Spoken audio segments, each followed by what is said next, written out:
এখন তোমাদের থেকেও বেশি আমাদের ইন্ডাস্ট্রির লোকজন অনেক বেশি আমাদেরকে নিয়ে লেখে, ঠিক ভুলভাল কথা। আমি অ্যাকচুয়ালি নতুন নতুন সেটে গিয়ে নতুন নতুন চরিত্রের জন্ম দিতেই ভালোবাসি বা পারি। আমরা হয়তো বেস্ট অফ ফ্রেন্ডস, বাট তাও আমাদের দুজনের পার্সপেক্টিভ আলাদা হতেই পারে। সো সেই জায়গা থেকে আমি বলবো don't get influenced by someone. Natural হাসি ওটা আমার অটোমেটিক্যালি বেরোয়, ওটা অঙ্কুশ থাকলে সব থেকে বেশি হয়। সেরকম সত্যি অনেক ঘটনা সাংবাদিকদের জীবনে ঘটে, সেটা খুবই স্কেয়ারি। নিজের জন্য বাঁচো, এটা আমাদের জার্নি। আমরা ওই যেটা বললাম, এন্ট্রি গেট দিয়ে ঢুকেছি, কখন এক্সিট গেট চলে আসবে জানি না। Just live your life. কেরিয়ারের শুরুতেই চ্যালেঞ্জ নিয়েছিলেন তিনি, বুঝেছিলেন বাজিমাত করবেন। তারপর ধূমকেতুর মতো বহু মেঘ রোদ্দুর এসেছে জীবনে। সংসার জীবনে গৃহপ্রবেশ হয়েছে রাজের হাত ধরে। 2 সন্তান এখন তার জীবনের ওয়ান অ্যান্ড অনলি অ্যান্ড বলা যায় ফার্স্ট প্রায়োরিটি। এখন নতুন অনুসন্ধান নিয়ে তিনি আমাদের আজকের অতিথি।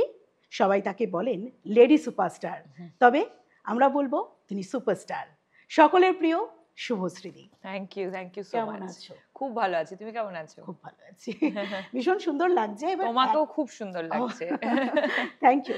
সেটা হচ্ছে যে এবারে কিন্তু সিটটা একটু পরিবর্তন করলে মনে হচ্ছে আমরা একই জায়গায় রয়েছি, কারণ দুজনেই একদম সাংবাদিকতার ভূমিকা।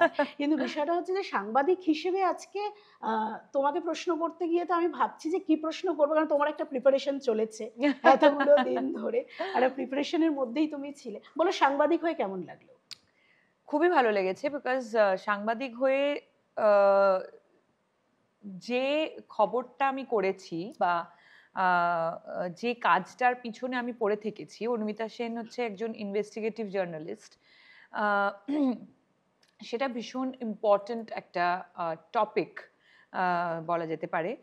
কারণ মানে প্রায়ই আমরা এটা দেখতে পাই যে মহিলা সংশোধনাগারে, মহিলা জেলে মহিলারা প্রেগনেন্ট হচ্ছে কি করে, সেই প্রশ্নটা অনুমিতা সেন তুলেছেন। এবং মানে ইনভেস্টিগেট করতে গিয়ে তার জীবনেও নানান রকম ঝড় এসেছে, সেই ঝড় সামলেছে কিভাবে, সেই নিয়ে আমাদের স্টোরি। একদম। আচ্ছা, এই যে মানে যে বিষয়ের উপরে স্টোরিটা, সেটা কিন্তু খুব কঠিন বিষয়, এবং মানুষ এটা নিয়ে একটা সকলের মনে, তুমি যেরকম বললে যে আমাদের সকলের এই বিষয়টা নিয়ে জানার ইচ্ছে থাকে, যে সংশোধনাগারের ভিতরে যেখানে মানুষকে সংশোধন করতে পাঠানো হচ্ছে, সেইখানে এই ধরনের একটা ঘটনা। তাই এই বিষয়টা নিয়ে যখন তোমার কাছে প্রথম চিত্রনাট্য আসে, তো মানে তখন কি তোমার মধ্যে দ্বিতীয় ভাবনা এসেছিল, নাকি চিত্রনাট্য দেখেই মনে হয়েছিল যে এটা আমায় করতে হবে? এটাও তো এক ধরনের চ্যালেঞ্জ। একেবারেই তাই। আমি এই ধরনের চরিত্র বা এই ধরনের গল্পে কাজ করিনি এর আগে, আমি ফার্স্ট টাইম করছি। কারণ এখানে যেমন রহস্য আছে, সেরকম মানে ফিজিক্যাল কি বলবো, মারামারি থেকে শুরু করে অত্যাচার, মানে আমি এই ধরনের গল্পে বা এই ধরনের চরিত্র আমি আগে কখনো করিনি। সেটা খুবই ইন্টারেস্টিং একজন অ্যাক্টরের জন্য। And at the same time আমি মনে করি যে আমি যে কাজের মধ্যে আছি সেটা এতটাই ওয়াইডার অডিয়েন্সকে কেটার করে, স্পেশালি যখন এটা ওটিটিতে দেখানো হবে, তখন মানে একদিনের মধ্যে প্রচুর জায়গায়, মানে দেশে বিদেশে সব জায়গায় ছড়িয়ে যাবে, এবং এই যে প্রশ্নটা সেটাও কিন্তু তার সাথে সাথে সব জায়গায় চলে যাবে। ওটিটিতে একটা ছবি, সিরিজ হোক বা সিনেমা হোক, ওটিটির যে এই এত একটা বড় অ্যাঞ্জেলের ছবি, যেটা তুমি বলছো, এবং আমরা না টিজারটাতেও দেখে একটা অদ্ভুত ভালো লাগা, মানে তোমাকে তো খুব বরাবরই অন্যরকম লাগে, তো সেই জায়গা থেকে দাঁড়িয়ে মনে হয় না যেটা যদি বড় পর্দায় দেখা যেত তাহলে আরো দেখো, সবকিছুতেই আমরা একটা খুঁতখুঁতে তো হতেই পারি, বা সবকিছু পাওয়ার পরেও ওটা হলে ভালো হতো ভাবতেই পারি। কিন্তু আমি খুব একটা এই ধরনের মানুষ নই। আমি মনে করি যে এটা একেবারেই ওয়েব সিরিজের গল্প। মানুষ কারণ তার একটাই কারণ, ঠিক একটু আগেই যেটা বলছিলাম, যে এই গল্পটা ইমিডিয়েটলি, মানে ধরো সিনেমায় রিলিজ হলে শুধুমাত্র বাংলায় হতো, শুধু বাংলার মানুষরা দেখতো, তারপর ওটিটিতে যখন আসতো তখন আবার দেশে বিদেশে সব জায়গায় ছড়িয়ে পড়তো। কিন্তু এই ওয়েব সিরিজটা 7ই নভেম্বর থেকে সব জায়গায় ছড়িয়ে পড়বে, এবং প্রচুর মানুষ বাইরে যারা আছেন যারা বাংলা কন্টেন্ট দেখেন, আমার কাজ দেখেন, তারা সবাই একসাথে দেখবে, সেটার থেকে মজা আর সেটার কি। থেকে মজা। আর তুমি নিজেকে অলরেডি ইন্দুবালাতে তো তুমি প্রমাণ করেছো যে ইন্দুবালা খুব অন্যরকম গল্প, ইন্দুবালাতে তোমাকে একদম অন্যরকম লেগেছে। আজকে তোমার সঙ্গে কথা বলার আগে আমি অদিতিদির সঙ্গে কথা বলছিলাম। পরিচালক একটা কথাই আমায় বারবার বলছিলেন অফ ক্যামেরা এবং মানে অন ক্যামেরা দুটো জায়গাতেই একই কথা বললেন যে শুভশ্রীর থেকে যেটা আমি পাওনা আমার, শুভশ্রী একটা টেকের পরেও দেখতে আসেনি যে আমাকে অভিনেত্রী হিসেবে, আমাকে নায়িকা হিসেবে, সত্যি কথা বলতে মানে ক্যারিয়ারের শুরুটা যেভাবে হয়েছে, ও নিজেকে দেখতে আসেনি যে আমাকে কেমন লাগছে, আমাকে কতটা গ্ল্যামারাস লাগছে দেখো। বরঞ্চ 15 দিন শুটিং করেছি, একদিনও শুভশ্রী বলেনি যে আমাকে একটা টেক দেখাও তো, রিটেক করব। মানে এই যে নিজেকে, কিন্তু এদিকে কাদা জলে নেমে কাজ করতে হচ্ছে, একজন সাংবাদিকের জীবন যেরকম। তো সেটা কি পুরোপুরি ডিরেক্টরের ওপর ভরসা বিশ্বাস নাকি কনফিডেন্স? ডেফিনেটলি নিজের উপর কনফিডেন্স, এবং আমি পুরোপুরি আমার ডিরেক্টরের ওপর স্যারেন্ডার, বিকজ এটা তার মিডিয়াম। আমি বিশ্বাস করি এটা ডিরেক্টরস মিডিয়াম। আমার মনিটর বা আমার ওই মানে আফটার শট মনিটর দেখি না, তার একটাই কারণ, আফটার শট আমি ডিরেক্টরের চোখটা দেখি। ওনার চোখ বা ওনার কাট কিভাবে বলছেন সেটার উপরেই আমি পুরোপুরি বুঝে যাই। কারণ একজন অ্যাক্টর শুধু নিজের টুকুনি দেখে, আর একজন ডিরেক্টর পুরো গল্পটা দেখে। সো আমার কাছে কিন্তু ইম্পর্ট্যান্ট, যখন দর্শক বসে দেখবে তখন শুধু আমাকে দেখবে না, তখন পুরো গল্পটার মধ্যে দর্শককে ঢোকাতে হবে, সেটা ইম্পর্ট্যান্ট। আর এই অনুসন্ধান নামটা কিন্তু খুব অন্যরকম। অনুসন্ধানের মধ্যে আমাদের প্রত্যেকেরই কিন্তু অনুসন্ধিৎসু মন, কি হচ্ছে, বিশেষ করে একজন সাংবাদিকের ক্ষেত্রে তো খবরের সন্ধান সকাল থেকে করতে হয়, এবং সেক্ষেত্রে আমরা বারবার তোমাদেরকেও বলতে থাকি কি আছে, মানে কি আমরা চারিদিকে চলতে থাকি। শুভশ্রীর মন কতটা অনুসন্ধিৎসু, কতটা জানতে চায়? দেখো, আমার মনে হয় আমাদের জীবনই হচ্ছে তাই। আমরা আমাদের এই জীবনে আমাদের এই জীবনের জার্নিতে আমরা রহস্য ভেদ করতেই এসেছি। মানে আমাদেরকে যখনই কোনো রহস্য ভেদ হয়ে যায়, জীবনের প্রতিটা পদক্ষেপ বা প্রতিটা অংশ হচ্ছে রহস্যময়। যখন আমরা ছোট থেকে বড় হচ্ছি, এখন আমার বাচ্চারা বা আমরাও যখন ছোট ছিলাম তখন এটাই বলেছি যে আমি কবে বড় হব। তো সেটা হচ্ছে রহস্য। আমি জানি না যে বড় হয়ে আমি কি আছি। তো সেটা আমরা পৌঁছতে চাই। আমি কলেজে কবে পড়বো, হ্যাঁ, সেটা যখন হয়ে যাচ্ছে, আবার আমি ইউনিভার্সিটিতে কবে যাব, আমি চাকরি কবে করব, আমি যদি তোমার মতো চাকরি করতাম না, আমি এটা করে ফেলতাম। আচ্ছা, আমি বিয়ে কবে করব, আমার বাচ্চা কবে হবে। সো সবসময় আমরা রহস্য একটা, যেটা আমরা জানি না, সেটার পিছনেই দৌড়চ্ছি জীবনে, এবং সেটা করতে করতে কখন যে এক্সিট গেটটা চলে আসে সেটা অবশ্যই আমরা জানি না। সেটা সব থেকে বড় রিয়ালিটি। এবং আমার মনে হয় আমরা সবাই প্রত্যেক দিন কিছু না কিছুর অনুসন্ধানের পিছনেই ছুটছি। বিভিন্ন রকম চরিত্র, মানে ধরো বছরে যে কটা কাজ করছো, প্রত্যেকটার জন্য বিভিন্ন রকম চরিত্রের জন্য তারা প্রস্তুতির প্রয়োজন হয়। প্রতিটা চরিত্রের জন্য কি আলাদা করে অনেকটা সময় দিতে হচ্ছে? অবশ্যই, সেটাই হচ্ছে একজন অ্যাক্টরের মেন কাজ, সেটা হচ্ছে প্রস্তুতি। তোমাকে একদম প্রস্তুত হয়ে সেটে যেতে হবে, যেখানে তোমার পিছনে ডিরেক্টরকে আর আলাদাভাবে সময় দিতে হবে না, যাতে করে ডিরেক্টর আমার অভিনয় দেখে আরো 5টা শট নেওয়ার কথা ভাবতে পারে, যে ওয়াও এটা কি করলো, তাহলে আমি আরো 5টা শট লাগাই। ওনার ক্রিয়েটিভিটিটা যেন আরো বেড়ে যায়, রাদার দেন আমার পিছনে পড়ে থাকবে, আরে হচ্ছে না, আরে এখানটা এরম ভাবে কর। তো সেটা থেকে আমার মনে হয় একদম ওয়েল প্রিপেয়ার্ড হয়ে যাওয়াটা ইজ দ্য বেস্ট। সেটা তোমার ডিরেক্টররাও বলে যে প্রিপেয়ার্ড হই ও মাঠে নামে। হ্যাঁ, একদম প্রিপেয়ার্ড না হলে লাভ নেই। আচ্ছা, আমি এতক্ষণ ধরে কথা বলতে বলতে একটা জিনিস দেখলাম যে এর আগের সাক্ষাৎকার দেখা নেওয়া বা সবকিছুর ক্ষেত্রেই মানে এখন অনেকটা সময়ের সঙ্গে সঙ্গে ম্যাচুরিটি, অনেকটা পরিবর্তন তো এসেছে। এখন কি একটু হাসিটা কম হয়? মানে সবাই কিন্তু তোমার অভিনয়ের পাশাপাশি হাসতে দেখতে, শুভশ্রী গঙ্গোপাধ্যায় মানেই কিন্তু তার একটা হাসিটা কিন্তু ইউএসপি শুভশ্রী। এরকম শুভশ্রীর মতো আলাদা করে শুভশ্রী হাসি বললেই শুভশ্রী। একটু কম হাসিটা, হাসিটা কমেছে, এবং শুভশ্রীর পাশে ভালো অভিনেত্রীটা এসেছে, সেটার থেকে বড় পাওয়া না ভালো অভিনেত্রী তো বটে, বাট দেখো, হাসি অবশ্যই কমেনি, বাট এটার পিছনে একটা কারণ আছে। কারণ যখন আমার মানে বাচ্চা হয়েছে, আমি যখন প্রেগনেন্ট ছিলাম, তখন প্রচুর বই আমি পড়েছি, এবং সেখান থেকে যে চেঞ্জেসগুলো, অনেক কিছু হ্যাবিটস অ্যাডাপ্ট করেছি, সেখান থেকেই কিছু কিছু জিনিস চেঞ্জ হয়ে গিয়েছে। জোরে কথা না বলা, আস্তে, মানে যখন বাচ্চা ঘুমাবে তখন একেবারেই আস্তে, বা এমনিও বাচ্চা যখন থাকবে তখন তার সাথে আস্তে কথা বলা, ওয়েল বিহেভড সবসময় আমি ছিলাম, এখন আরো অনেক বেশি ওয়েল বিহেভড।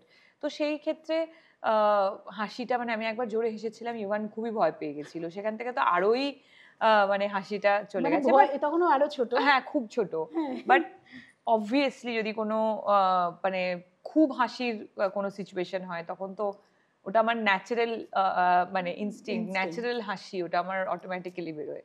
ওটা অঙ্কুশ থাকলে সব থেকে বেশি হয়।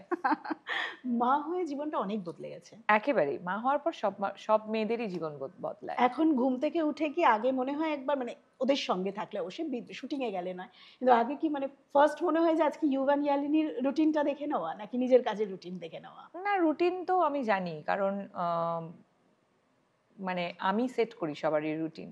আচ্ছা। সো ওটা দেখে নেওয়ার কোনো বিষয় থাকে না, এটা it's absolutely a proper planning আমার আর রাজের দুজনেরই। সো ওটা মানে একটা ডিসিপ্লিনের মতো, ওটা আমাদের লাইফস্টাইল চলে এসেছে। হ্যাঁ। আচ্ছা, এই অনুসন্ধান তো তোমার নিশ্চয়ই মোবাইলে নয়, বড় স্ক্রিন করে একসঙ্গে পরিবার সবাই মিলে কি বসে দেখা হবে? আমার অ্যাকচুয়ালি খুবই টেনশন এই জন্যই হচ্ছে। হ্যাঁ, একটু টেন্স এই জন্যই, কারণ আমি অ্যাকচুয়ালি পরশুদিন একটা বড় আউটডোরে বেরিয়ে যাচ্ছি, কৌশিক গাঙ্গুলির ছবিটা যেটা হচ্ছে। সো আমি যাচ্ছি পরশুদিন, ফিরবো 19শে নভেম্বর। সো আমি নিজেই অ্যাকচুয়ালি সিরিজটা দেখতে পারবো না, আর আমাকে ছাড়া এই যে আমার টিমের এক্ষুনি শুনতেই পাচ্ছি যে সবাই অলরেডি দেখে নিয়েছে, এবং দেখে সবারই ফিডব্যাক ভালো লেগেছে না খারাপ লেগেছে কি হয়েছে, এবং 7 তারিখের পর মেন যাদের জন্য আমরা কাজ করি দর্শকের কাছে পৌঁছে যাবে, এবং সেটার ফিডব্যাক আমার টিমরা সবাই আমাকে দিতে থাকবে। বাট ইয়েস, আমি ফিরে এসে দেখবো। বাট আমার ইচ্ছে সবসময় এটা থাকে, যেমন আমরা ইন্দুবালার সময়ও সেটাই করেছিলাম, যে এই রুমটাতেই অ্যাকচুয়ালি আমরা একটা বড় স্ক্রিন লাগিয়ে যারা যারা কাজ করেছি তারা সবাই মিলে একসাথে, পুরোটা তো দেখা যায় না, অত বড় কাজ, 4টে এপিসোড অ্যাটলিস্ট দেখা, তো সেটা আমরা করেছিলাম। এবারেও আমার ইচ্ছে ছিল, বাট আনফর্চুনেটলি বা ফর্চুনেটলি অফকোর্স একটা কাজের জন্যই যাচ্ছি, দেখা হয়ে উঠছে না। মানে এখন তো অনেকগুলো বছর হয়ে গেল ইন্ডাস্ট্রিতে, এখনো কি রিলিজের আগে? একদম অ্যাবসলিউটলি, ওইটা যতদিন থাকবে আমার মনে হয় ততদিন আমি থাকবো, কারণ ওইটা না থাকা মানেই হচ্ছে ওভার কনফিডেন্সের একটা ছোঁয়া, যে ও আমি যেটা করেছি সেটাই ভালো, কিন্তু সেটা তো হতে পারে না। আমরা চেষ্টা করি ভালো করারই, এবং সেই চেষ্টার মধ্যেও কখনো কারোর ভালো লাগতেও পারে, নাও লাগতে পারে, সেটা তো আমাদের প্রজেক্ট, যে কাজগুলো করি সে নিজের ফেথ নিয়ে আসে। বাট ওই প্রত্যেক দিন এভরিডে এত কষ্ট করে আমরা কাজটা করি, এত গরমের মধ্যে বা এত ঠান্ডার মধ্যে। এই সিরিজটা যখন দেখবে তখনই বুঝতে পারবে এটার মধ্যে ফিজিক্যাল স্ট্রেংথ এত বেশি দরকার ছিল, এত জায়গায় মানে আমি চোট পেয়েছি, এত কিছু হয়েছে। আলটিমেটলি যখন দর্শক বড় বড় করে ফেসবুকে লিখবে, রিভিউজ দেবে, তখন সব ব্যথা চলে যাবে। কিন্তু আমি একটা জিনিস বলি, সবসময় মানে ভালোর বিপরীতে খারাপটাও থাকে, মানুষ খারাপটাও বলে। এখন সোশ্যাল মিডিয়ার যুগে ট্রোলিং বিভিন্ন কিছু হয়, খারাপটা মেনে নিতে সকলের কষ্ট হয়, কিন্তু সেটাকে খুব বেশি সময় লাগে। শুভশ্রী, না, আমার মনে হয় খারাপটা অবশ্যই বলার তাদের অধিকার আছে, ভালো খারাপ দুটোই বলার অধিকার আছে, কিন্তু নিজে দেখে, কারোর রিভিউ দেখে নয়, কারোর রিভিউ পড়ে নয়। কারণ তোমার সাদা রং পছন্দ হতে পারে, আমার নাই হতে পারে, বা তোমার ধরো এক ধরনের অভিনয় পছন্দ, আমার অন্য ধরনের অভিনয়, আমরা হয়তো বেস্ট অফ ফ্রেন্ডস, বাট তাও আমাদের দুজনের পার্সপেক্টিভ আলাদা হতেই পারে। সো সেই জায়গা থেকে আমি বলবো, don't get influenced by someone, please মানে নিজে দেখে বিচার করুন। আমার খারাপ বললে আমার বরঞ্চ আমার সেটাতে সুবিধেই হয়, আমি নেক্সট টাইম সেটার উপরে কাজ করি, কিন্তু নিজে দেখে বলো। আচ্ছা, এই সাংবাদিকের ভূমিকায় যখন অভিনয় করতে যাচ্ছিলে, সাংবাদিকদের মানে যাদের যাদের দেখতে পাও ফেসগুলো, সব মনে পড়ছিল যে এরা বুম নিয়ে ক্যামেরা নিয়ে সারাক্ষণ যে দৌড়াদৌড়ি করে? আমি অ্যাকচুয়ালি যখন রিসার্চ করছিলাম আমাদের পুরো টিম, তখন সত্যি এরকম অনেক ঘটনা, যেরকম অনুমিতার জীবনে ঘটে গেছে, সেরকম সত্যি অনেক ঘটনা সাংবাদিকদের জীবনে ঘটে। সেটা খুবই স্কেয়ারি, সেটা আমি ভয়েই পেয়েছি। খবর করতে গিয়ে অনেক প্রচুর ঘটনা ঘটে। প্রচুর অ্যাক্সিডেন্ট হয়, করানো হয় অ্যাক্সিডেন্ট। সো সেগুলো মানে রিয়ালিটি, সেগুলো মানে খুবই মানে সিনেমার মতো দেখতে হলেও মানে সেগুলো সত্যি scary. But at the same time আমার কোনো চরিত্রের ক্ষেত্রেই আমি কাউকে ফলো করতে পারি না। আমার কোনো কিছু ফলো করলে আমি সেটা করে মানে উঠতে আমি হয়, পারি না। হ্যাঁ, আমি একদম। অ্যাকচুয়ালি নতুন নতুন সেটে গিয়ে নতুন নতুন চরিত্রের জন্ম দিতেই ভালোবাসি বা পারি। একদম। আচ্ছা, ইউভেঞ্জেলিনি এখন খুব ছোট। তাও মাকে বিভিন্ন লুকে দেখলে মানে ইন্দুবালার লুকে মাকে দেখে চিনতে পারা বা এইখানে ধরো একটু অন্যরকম, এগুলো তো এমনিতে তো ওরা তোমাকে নিশ্চয়ই বাড়িতে এইরকম মেকআপে লুকে দেখে, মেকআপে হ্যাঁ। দেখে না, ওরা মেকআপবিহীন মাকেই চেনে। তো সেই জায়গা থেকে দাঁড়িয়ে কি বুঝতে পারে এটা ইউভান মা? যখন আমাকে দেখেছিল হ্যাঁ। প্রথমবার, আমি ভিডিও কল করেছিলাম ওকে ওই ইন্দুবালার গেটআপ মানে বয়স্ক ইন্দুবালার গেটআপে, তখন হি ইজ ভেরি স্মার্ট, ও চিনতে পেরে গেছিল। প্রথমে একবার পজ নিয়ে তারপর বললো যে ও মাম্মাজি। তো ও আমাকে মাম্মাজি বলে ডাকে। তো মাম্মাজি। বাট ইয়ালিনী চিনতে পারেনি। রিসেন্টলি আমার আচ্ছা। বাবা ইন্দুবালা আমাদের বাড়িতে বসেই দেখছিল। তো ইয়ালিনী ভাবছে এটা কে, খুব চেনা চেনা লাগছে কিন্তু চিনতে পারছি না কে এটা। অনেকক্ষণ ধরে হাঁ করে তাকিয়ে বসেছিল। খুবই ইন্টারেস্টিং। আর অনুসন্ধানের ক্ষেত্রে যেহেতু প্রচুর ওই রক্তারক্তি এসব আছে, ইউভান যাতে খুব সড়গড় হয়ে যায় এই ব্যাপারটার মধ্যে, যাতে এটা মেকআপ, আমি একটা চরিত্র করছি, অ্যাক্টিং ইজ মাই জব, সেটা যাতে বুঝতে পারে, আমি ওকে সব ক্ষেত্রেই আর কি ভিডিও কল করি বা ওকে বোঝানোর চেষ্টা করি যে ইটস ভেরি নর্মাল, এটা একদম, আমরা করে একদম। থাকি। সো অনুসন্ধানের ক্ষেত্রেও হি ওয়াজ ফাইন, বাট রিসেন্টলি একটা ওর রিয়াকশন আমি পেলাম যেটার জন্য আই ওয়াজ নট রেডি। সেটা হচ্ছে যে ওয়েটিং রুমের যে লুকটা বেরিয়েছিল সেইটা দেখে ওর একটা খুব মানে হি ওয়াজ লিটারালি ক্রাইং। ও নর্মালি কাঁদে না, তো সেইটার জন্য I was not prepared. Next আমি সেটার জন্য প্রিপারেশন নিচ্ছি। ও অফকোর্স মানে কাঁদছে মানে মাকে ওইভাবে মাকে দেখে? ওইভাবে দেখে আর কি কাঁদছে। চোখে জল কেন, আমার মায়ের চোখে জল কেন? ও। সো পেপারটা নিয়ে কুচি কুচি করে ছিঁড়ে ছিঁড়ে দিল। মানে ফাইট করবে পারলে, কারা বার করেছে এটা, কে করেছে, এরকম করে ফাইট করবে। So next time I have to মানে আমাদের বি কিন্তু প্রিপেয়ার্ড। ইউভানের থেকে ভীষণভাবে সাবধান থাকতে হবে, কারণ ইউভান আস্তে আস্তে তো বড় বড় হচ্ছে, হচ্ছে। I am very very protective about me, very protective. বাহ! মানে কেউ যদি মানে কোনো কিছু মানে মাকে নিয়ে কোনো কিছু করা যাবে না আর কি। এটা ভীষণ ভালো। আর ইয়ালিনীও তো একদম ও কথা তো বলতে ওর নিজের শিখেছে। দুনিয়ায় বিজি আর কি। হ্যাঁ, মানে এখন তো কি ডাঙ্গুলি, শুভশ্রী, নান্দুলি। ডান্ডুলি। So sweet. আর ইউভান তো দেখলাম খুব সুন্দর পারফর্ম করলো। হ্যাঁ, একদম খুব হিরো। একদম হিরো। তাহলে কি মানে এবার কি আমরা বলতে পারি যে শুভশ্রী গঙ্গোপাধ্যায় এবং রাজ চক্রবর্তী দুজনের পরবর্তী জেনারেশন কিন্তু আস্তে আস্তে তৈরি হচ্ছে? জানি না ওরা কি করবে ইন ফিউচার। আমরা কখনোই ফোর্স করব না কোনো কিছুতে। যেটাই ওরা করবে সেটাতে আমাদের সাপোর্ট থাকবে। একদম। আচ্ছা, আর পরবর্তীতে তো আরো অনেক ছবি আসছে। আমরা এই মুহূর্তে অনুসন্ধান নিয়ে ভীষণভাবে ফোকাসড, আমরা সকলেই জানি। কিন্তু এরপর তো আরো আসছে ডিসেম্বরে লহগৌরাঙ্গ নামরে লহগৌরাঙ্গের আসছে। নামরে। ওয়েটিং রুম আমি স্টার্ট করলাম শুটিং। আরো কয়েকটা ছবি শুটিং স্টার্ট করব, বাট এখনই বলতে পারবো না। না, সেটা আমরাও জানি। টাচউড, শুভশ্রী গঙ্গোপাধ্যায় কিন্তু এখন ফুল লোডেড, মানে বলছে যে একদম। সময় ক্যালেন্ডারে সময় পাওয়া যাচ্ছে না। না, খুবই ভালো, মানে এটা Pray for me. এরকমই থাকুক। একদম, একদম, নিশ্চয়ই এটাই থাকুক। এই সুন্দর সময়টাই তোমার Thank জীবনে you. থাকুক। আমি একটা জিনিস দেখছি, অনেকক্ষণ ধরে তোমাকে দেখছি। তোমার লুকটায় আমি যদি সেই 2008, 9, 10, 11 ফিরে যাই, সেই সময়ের যে সিনেমাগুলো রিলিজ হয়েছিল, সেই সিনেমাগুলোর মধ্যে যে একটা বাবলি, হ্যাঁ, সেই বিষয়টা আমি লক্ষ্য করতে পারছি। অনেকেই মেয়েদের চোখে মুখে ইনোসেন্স দেখতে পায় না, কিন্তু আমি তোমার মধ্যে কিন্তু আমি আমি তোমার চোখে মুখে এখনো সেই এই যে হাসিটা, এই হাসিটা সেই পরাণ যায় জ্বলিয়ারে, চ্যালেঞ্জ বা সেই সময়ের ছবিগুলোর সময়ও ছিল, এখনো রয়েছে, আমি একটা দেখতে পাচ্ছি। থ্যাংক তো ইউ। কিন্তু সেই ইনোসেন্সটা, এটা এটা আমাদের মানে আমরা মেয়েরাও অনেক সময় হয়তো বোঝাতে পারি না, কিন্তু সেই দরকার নেই জায়গাটা তো। দরকার নেই বোঝানো। শুভশ্রী গঙ্গোপাধ্যায় এগুলোতে পাত্তা দেয়? একদম না, নিজের জন্য বাঁচো, এটা আমাদের জার্নি। আমরা ওই যেটা বললাম, এন্ট্রি গেট দিয়ে ঢুকেছি, কখন এক্সিট গেট চলে আসবে জানি না। Just live your life. একদম, মানে লোকে কি বলবে খুব বেশি ভাবো? একেবারেই নয়। খুব বেশি কেন, 1 সেকেন্ডও টাইম নেই আমার জীবনে কে কি একদম, ভাবলো। একদম। আচ্ছা, রাজদা কতটা অনুসন্ধানী একটু বলো তো?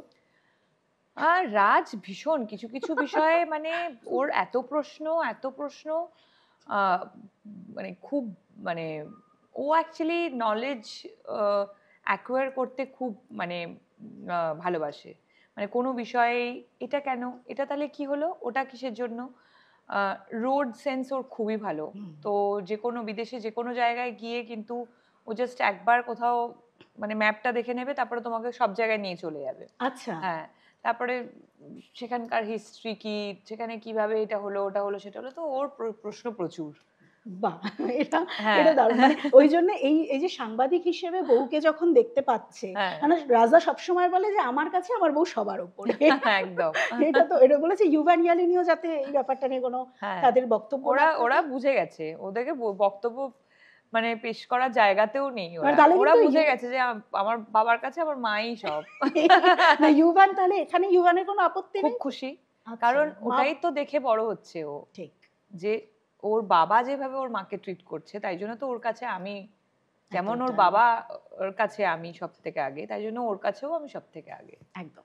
আচ্ছা, আমার একটা মানে লাস্ট প্রশ্ন একটা তোমাকে আমায় করতেই হবে, সেটা হচ্ছে যে সাংবাদিকরা আমরা মাঝে মধ্যেই কিন্তু বড্ড বিরক্ত করি। মানে ধরো শুভদি একটা বাইট দাও, শুভদি একটা, সেক্ষেত্রে সাংবাদিকদের ওপর কি মানে মাঝে মধ্যে রাগ হয়, বিরক্ত লাগে, নাকি সকালবেলা ঘুম থেকে উঠে যখন ধরো খবরের কাগজটা দেখলে, বা এখন তো খবরের কাগজটা বলাটা খুবই ভুল, কারণ আমরা সোশ্যাল মিডিয়াতেই আমাদের জীবনটা আবদ্ধ। আমরা এভরিডে খবরের কাগজ পড়ি। হ্যাঁ, না আমি বলছি যে এই মানে এক একটা চুটকি খবর ধরো তোমার সম্পর্কে, যেটা হয়তো তুমি জানো না, এরকম খবর দেখলে তখন কি রাগ হয়, নাকি বিরক্তি লাগে, নাকি আমাদের থেকে একটু ভয় লাগে, দূর ওদেরকে ছেড়ে দেওয়ার এখন খুব একটা? না, এখন তোমাদের থেকেও বেশি আমাদের ইন্ডাস্ট্রির লোকজন অনেক বেশি আমাদেরকে নিয়ে লেখে ঠিক। ভুলভাল কথা। সো ডাজন্ট ম্যাটার, যেটা বললাম যে ম্যাটার হওয়া মানে ম্যাটার সেগুলোই হবে যারা আমাকে পজিটিভিটি দেয়, যারা আমাকে আমার এই জার্নিটাতে এগিয়ে দেওয়ার জন্য সাহায্য করে, যারা আমাকে এনকারেজ করে, যারা আমাকে ইন্সপায়ার করে, যারা আমাকে অনেক কিছু শিখিয়ে যায়, তারা ছাড়া আর কারা ইম্পর্টেন্ট হবে। বাট তোমাদের বিষয়ে যেটা প্রথমে প্রশ্ন করলে যে কখনো কখনো রাগ হয় কিনা, রাগ একেবারেই হয় না। কখনোই এত বছর ধরে আমরা একসাথে কাজ করছি, কখনোই আমি কোনো কোয়েশ্চেন সেট করে দিই না, কখনোই কোনো কোয়েশ্চেন জানতে চাই না। তো আমার মনে হয় তোমরা, বাধাও থাকে না, কোনো বাধা থাকে না, তোমরা প্রশ্ন করবে, আমি উত্তর দেবো কি দেবো না সেটা আবার আমার কাজ। সো আমি মনে করি এটা তোমাদের কাজ, তোমাদের কাজটা তোমরা পুরো অনেস্টির সাথে করবে। আমি সেখানে কে কেন কোনো কথা বলবো, আবার এটাই তো আমাদের সম্পর্ক, তাই না? এত বছর ধরে একদম সেগুলোই আমরা দেখে এসেছি। আমি রেসপেক্ট করি একদম। তোমরা যেভাবেই যেভাবে যে ধরনের প্রশ্ন করো, যাই করো, সেটা তোমাদের কাজ, আমি সেটাকে রেসপেক্ট করি। আচ্ছা, এই তোমার উত্তর বৃদ্ধিতে ইন্ডাস্ট্রির একাংশ খুব খুশি যে শুভশ্রী, একাংশ কি একটু বেশি দুঃখ পাচ্ছে, হিংসা করছে বলে মনে হচ্ছে? আমার মনে হয় না, কারণ আমার মনে হয় আমাদের এইটুকু ইন্ডাস্ট্রি, সবাই আমরা একসাথে কাজ করি এবং সবাই সবারই সাথে কাজ করি। আমার মানে আমি যেহেতু এগুলোতে ফোকাস করি না, so I don't think so. Social media দেখা হয় মোটামুটি, সোশ্যাল মিডিয়া কে লিখছে? সোশ্যাল মিডিয়া দেখি, যাদেরকে আমি ফলো করি তাদের পোস্ট দেখতে পাই, আর ব্যাস। মানে এখানে আমি টলিউডে যাদেরকে ফলো করি তাদের সবারই পোস্ট দেখতে পাই, আর বাইরে যারা যারা আছে তাদের সবারই। All the best. Thank you. আর আপনারাও অবশ্যই অনুসন্ধান তো দেখবেনই, তার পাশাপাশি অবশ্যই চোখ থাকুক এই সময় অনলাইনের সমস্ত খবরের দিকে।